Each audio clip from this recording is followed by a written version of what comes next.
Dash Fafita, from the time he's got here until now, what do you make of his skill set, and what do you envision his role being this year? Yeah, Dash has been fantastic, and he came in ready to work. You know, he was a mid-year enrollee coming in January, and he came in with a lot of energy juice running around, but he came in with a workman's mindset, right? Coming in early, meeting one-on-one, meeting with the older guys, meeting with me.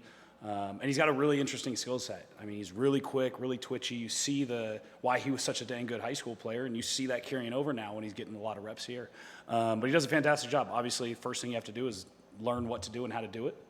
And he did a great job doing that early. And now it's just attacking it and understanding there's a different speed of the game. Now he plays so dang fast that I think he's picked it up a little bit faster than some other freshmen in the past, but I see him contributing in a positive manner. He's done a great job fall camp. He had a great spring and he's had a great fall camp. He's doing a great job, yeah. What was it like to get Max Ferris back, and despite everything that happened yesterday, what's just kind of the plan for him? Yeah, Max has done a great job coming back, and it's such an interesting situation with him, but he's such a great human being that him falling in the room and getting with all the guys, it's a testament to how good of a guy he is, right, to be welcomed back. So we're excited, and however all this stuff shakes out, we're excited to have him in the room. He's been a positive impact within just the short period he's been back. So we're super excited. Juan and Chris. At Big 12 Media Day, Noah said that if it's him and Dash in the open field, that it was going to go down. Did you have to talk to Dash at all about that? Or? I made it very clear, Dash, you do not touch Noah Fafita.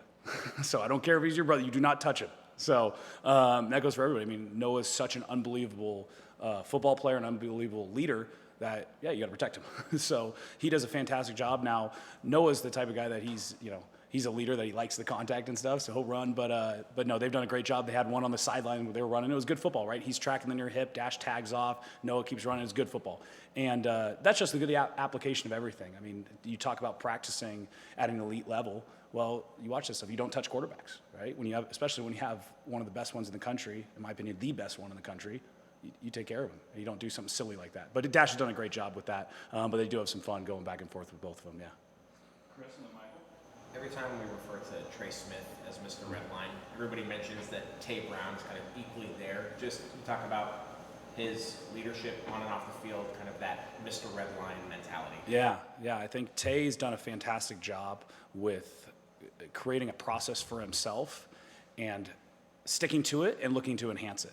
So from the simple things of it, practice, ball's thrown, you turn and run. He's the first one sprinting. And if that ball's on the ground, it doesn't matter if it was incomplete, nobody touches it. We still pick it up on defense, right? That's just our process, because what do you get? Another opportunity to practice scooping and scoring, right? If it is a catch, is it a punch out, is it a fumble? Oh, scoop and score, make the ref make the decision.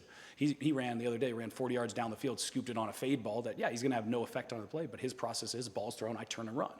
And when you have one of your best players leading that manner with Trey and Tay, when they're also the ones that you're highlighting on, why is he a great player? Well, look at what he's doing with his effort.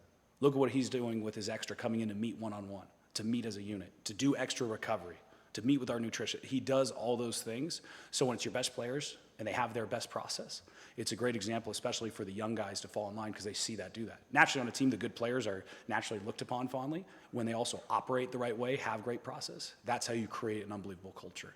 And Tay's done a great job of that, stepping into that role and pulling guys along with it that may not naturally do that. It's not normal to do that all the time, right? Especially coming from the high school ranks. So Tay's been a great job. He's a huge asset to the room, not just because of his ability, but who he is as a person and how he leads. Michael and then Jason. With Cooper, it seemed like when he was brought over here, he was kind of portrayed as an edge rusher only, but he seems like he's doing a lot more than just that out there. Mm-hmm. How would you assess his progress in terms of becoming more of an all-around linebacker? Yeah, Coop's done a great job. I think that a lot of times coming over, he had so much success at his level, and all he did was rush off the edge, right? So coming over and for us, we want to enhance those skills, right? So we want to highlight him. And the defense, it gives us the flexibility to use him in that manner. He has a great skill set off the edge. So heck yeah, we're going to utilize that, right? He's strong, he's physical, he's got pass rush ability. We're going to utilize that. But it's my job as a coach to also enhance the other assets of his game. So playing off the ball, doing things like that. So he's done a great job of being open to those different dynamics. And it's been a new learning process for him, because it's seeing the game from a different light than he has in his previous 3 years at college. So it's been fun working with him. He's another one that's eager to get better, to look to improve, but he also comes in with a great skill set, like you mentioned, being off the edge. We're looking to enhance that, but also develop you in other ways, because the more stuff you can do, the more fun we can get. I like having fun on defense. Jason and Justin. When you have a player that is Dash's size, from a football perspective, how do you kind of move past it? What does he have to do to kind of make you say, you know what, his size just doesn't really matter? Yeah, I think that you have to, at the end of the day, players win games. And when players make plays, shoot, you're around the football a lot, you're playing fast, you're playing physical, and Dash does those things. And that goes for everybody, right? If anytime you're a deficit in any respect, height, weight, speed, you play fast, you play hard, good things happen at the end of the day. And Dash plays with unbelievable speed, which makes up for it a lot. Now he has, what his size he may lack. He's quick as heck now. So he has these other traits that are unbelievable. And it's our job as coaches to put him in a position to be successful. And that goes for everybody, right? You talk about in the last question with Cooper, right? He has an unbelievable skill set off the edge. Well, it's our job as coaches to put those in those critical situations, put your best players in those situations, and give them those opportunities. So Dash does a great job, and he utilizes his traits to his benefit, right? Sometimes it's hard to see him, right? When he's scraping over the top, guys miss him. He's so quick and he plays fast. So he does a great job using his size and what some people look as a deficit. Shoot, he finds a way to use it as an advantage. Justin and then Watt. So with Dash getting the interception against Noah, what do you remember about that day and just the reaction that you guys had for him? Yeah, Dash did a great job. He did a great job in that coverage, did his job, and in any set, it's not just about, that play. It's what led up to it. He did a great job bluffing off the edge, showed a blitz, and then he did his job working in coverage, because when you're showing a blitz, you just took yourself 5 yards out of your natural alignment being off the ball. So now you got to work like heck to get off the ball and run like that. So what's exciting for him is when you don't coach, yeah, that's super fun for you to pick off your brother, but why did that happen, right? Because Noah doesn't make mistakes, right? So to do that, why did that happen? Great disguise, great coverage, doing your work early to get out and cover. So I think that was the focus of it. Yeah, we had fun with it. It's a fun moment, but it's about going back to your process and why does that happen? Okay, what about other coverages? How can we disguise other coverages to make that happen? Because if we're able to give the best quarterback in the country trouble, that gets me excited for our opportunity with our opponents this year. Juan. What are your expectations for a guy like Chase Kennedy this year? Yeah, Chase I've been so excited for Chase. He's had his best 12 months of his career when it goes from academically, training room wise, weight room wise. He's done a fantastic job diving into his process, and his game developing from a guy who only played edge in high school, transferring in from at Utah where they were utilizing him as an edge, coming in here, and now he's coming full circle, I think, and really becoming that well-rounded backer, being able to play off the edge. Like, he has that great skill set, but also being able to play off the ball, play in space, make plays in coverage, do different things. But it all comes back to the same thing, his process, right? Truly diving in and learning the playbook, truly diving in and taking care of his body in the training room, diving into the weight room. So he's done an unbelievable job, and I'm really excited for him, because you saw him last year make a bunch of really, really, really impactful plays for us. I see the same thing, and I want more, right, for everybody. That's my job as a coach. Wherever you are is to improve. So he's done a great job. He's doing the right things, and I'm really excited for him. When those opportunities present themselves, I got absolute confidence in Chase Kennedy that he's going to make those plays. Michael and Justin.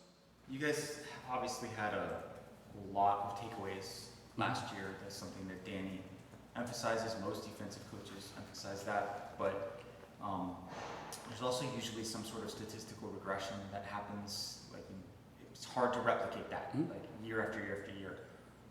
Do you agree with that? Do you think it's possible that you guys could still get around that 30 number? Yeah, I think that for me, I am less focused on the actual number of we got to get to 30, and just why did those takeaways happen? Because to be frank, we were playing really hard. And that's why, in my opinion, most takeaways happen when you're playing hard, okay? Forcing fumbles, a lot of times, well, did we get a great punch out? Yeah, sometimes you get a great punch out. It's an elite one, looks great on NFL films, look at the peanut punch, all that stuff. But a lot of times it's just you hit the running back so dang hard that he drops the ball. Or he's getting tired of getting hit so dang hard that he's worried about it, and now he's loose with the football. So I think fumbles happen that way. And then talk about interceptions. Well, quarterbacks make mistakes when they're afraid of getting hit, right? So the better job we do of playing violent, playing physical up front with our blitz packages, getting after the quarterback, that increases our chances of getting interceptions. So for me, it's, do we look at our process? Are we being violent at the point of the attack? Is when that ball carrier, when we get a chance to strike that ball carrier, are we playing with dominant contact, or are we just trying to get him on the ground? I think the most violence and aggression that we play with 5 guys running to the football, 11 guys running to the football, That's what I look at for that. And I think that the takeaways will take care of themselves in that manner. Now, we still train it. We still train punching out the football, scoop and score. Every day we're doing those things because that's what part of our process. But the emphasis for us is the physicality, the aggression, because that's what Red Line's about. And that's what we want to be. The last two will be Justin and Chris. You worked with him for the last year or so, bringing him back. In your opinion, what makes Max Ferris a good leader? Yeah, I think he dives into the situation in front of him. He's been at 4 different universities.